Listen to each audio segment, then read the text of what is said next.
Ho Chi Minh was born May 19, 1890, in the Vietnamese village of Hoang Tru. As the son of a poor schoolmaster, he lived a wretched childhood, but in his teen years he was able to attend grammar school. At the age of 21, he became a cook on a French steamship for 3 years. While sailing, he visited various American cities and African ports. After his time sailing, he moved to France where he worked several low-paying jobs such as a gardener, sweeper, and waiter. Ho Chi Minh soon became an active member of the Socialist Party. He organized a group of Vietnamese living in France, and in 1919 he addressed an 8-point petition to the representatives of the great powers at the Versailles Peace Conference. In the petition, he demanded that the French grant the subjects of Indochina with the same rights as the rulers. The French did not respond to this, but it made Ho a hero to politically active Vietnamese. The next year, he was inspired by the Communist Revolution in Russia. He joined the Communist Party in 1920.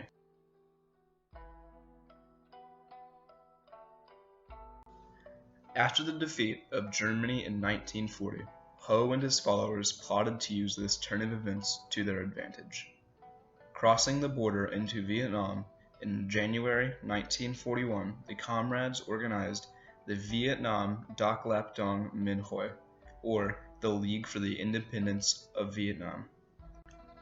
This new organization was forced to seek help in China from the government of Chiang Kai-shek. Chiang distrusted Ho and had him arrested.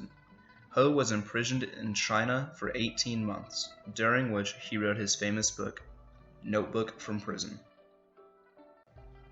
After the dropping of the atomic bombs, Ho contacted the United States and began to collaborate against the Japanese.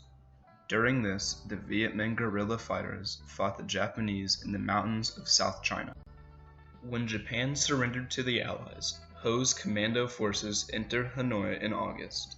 On September 2nd, before an enormous crowd in the Ba Dinh Square, Ho declared Vietnam's independence, using something very similar to the U.S. Declaration of Independence.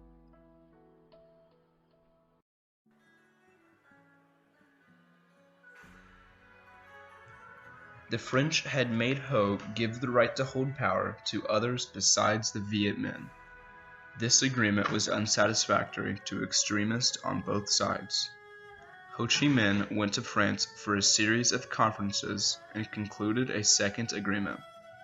The peace was broken when a French cruiser opened fire on the town of Hai Phong after a clash between French and Vietnamese soldiers. Nearly 6,000 Vietnamese were killed, and hope for an agreement ended. Ho Chi Minh did not oppose demands for revenge by his militant followers. Both sides tried to make terms with the other, but none worked. The French had offered to return the former emperor Bao Dai, who favored the old system of ruling, but it was unsuccessful. The Viet Minh army was able to contain the French forces by using guerrilla tactics and terrorism. The French were eventually defeated at Dien Bien Phu on May 7, 1954.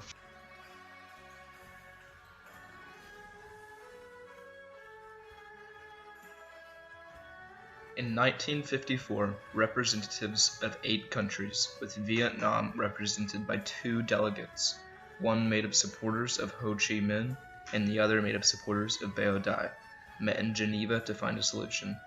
They concluded that Vietnam was going to be divided until election time came.